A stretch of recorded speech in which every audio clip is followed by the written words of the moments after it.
আগের ভিডিওতে আমি তোমাদের ওরস্টেডের পরীক্ষার কথা বলেছিলাম, আর সেখানে তড়িৎ প্রবাহের ফলে যে চুম্বক শলাকার বিক্ষেপ হয় তা আমি তোমাদের দেখিয়েছিলাম। তড়িৎ প্রবাহের ফলে চুম্বক শলাকার বিক্ষেপ কোন দিকে হবে সেটা সহজে মনে রাখার জন্য বিজ্ঞানী অ্যাম্পেয়ার একটা নিয়ম বলেছিলেন। কি সেই নিয়ম? চলো দেখে নিই এই ভিডিওতে। ধরো একটি পরিবাহী তারের মধ্যে দিয়ে তড়িৎ প্রবাহ হচ্ছে আর তুমি সেই দিকে সাঁতার কেটে যাচ্ছ। অ্যাম্পেয়ার বলেছেন সাঁতার কাটার সময় তোমার বাঁ হাত যেদিকে থাকবে চুম্বক শলাকার উত্তর মেরু সেই দিকে বিক্ষিপ্ত হবে। আর এই নিয়মকেই অ্যাম্পেয়ারের সন্তরণ নিয়ম বলা হয়। এবার এই নিয়ম মেনে তুমি খুব সহজেই ওরস্টেডের পরীক্ষাতে চুম্বক শলাকার কোন দিকে বিক্ষেপ হবে তাও বের করতে পারবে। একটু মনে করো ওরস্টেডের পরীক্ষাটা কি দেখেছিলাম আমরা, যে দক্ষিণ থেকে উত্তর অভিমুখে পরিবাহী তারের মধ্যে দিয়ে তড়িৎ প্রবাহ হলে আর তারের ঠিক নিচে চুম্বক শলাকা রাখলে শলাকার উত্তর মেরু কোন দিকে বিক্ষেপ হয়েছিল? না পশ্চিম দিকে হয়েছিল। এবার স্ক্রিনে লক্ষ্য করো, যদি তুমি দক্ষিণ থেকে উত্তর অভিমুখে সাঁতার কাটো তখন তোমার বাঁ হাতটা কোন দিকে আছে? দেখো বাঁ হাতটা পশ্চিম দিকেই আছে।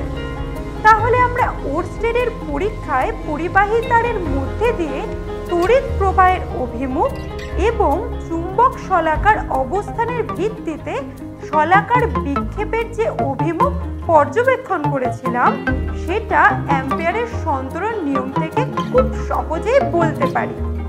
চলো তবে দেখা যাক অ্যাম্পেয়ারের সন্তরণ নিয়মের বিবৃতি।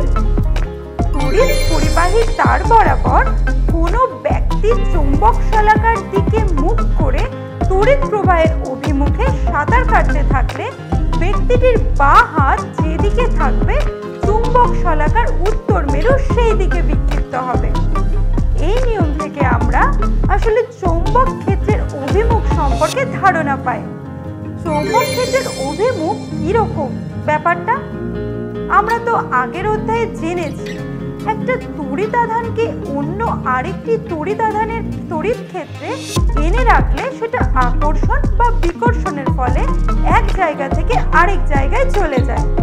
সেরকমই একটি চুম্বকের শুধুমাত্র উত্তর মেরুকে আলাদাভাবে অন্য কোনো চুম্বকের চৌম্বক ক্ষেত্রে আনলে সেটাও আকর্ষণ বা বিকর্ষণ বলের প্রভাবে একটি জায়গা থেকে আরেক জায়গায় যাবে। আর যে পথে এই মেরুটি যাবে অর্থাৎ চৌম্বক ক্ষেত্র যেদিকে ওর ওপর বল প্রয়োগ করবে সেটাই হলো চৌম্বক ক্ষেত্রের অভিমুখ। কিন্তু ওরকম শুধুমাত্র উত্তর মেরু আমরা কোথায় খুঁজে পাবো? আমরা তো জানি যে চুম্বক মানে তার দুটো মেরু একসাথে থাকে, উত্তর আর দক্ষিণ। একদমই ঠিক। বাস্তবে এরকম আলাদা করে উত্তর মেরু খুঁজে পাওয়া যায় না। তাই এই চৌম্বক ক্ষেত্রের অভিমুখ বের করার জন্য আমরা চুম্বক শলাকা ব্যবহার করি। আর সেই চুম্বক শলাকার উত্তর মেরুর বিক্ষেপ যেদিকে হয় চৌম্বক ক্ষেত্রের অভিমুখও সেই দিকে ধরে নেওয়া হয়।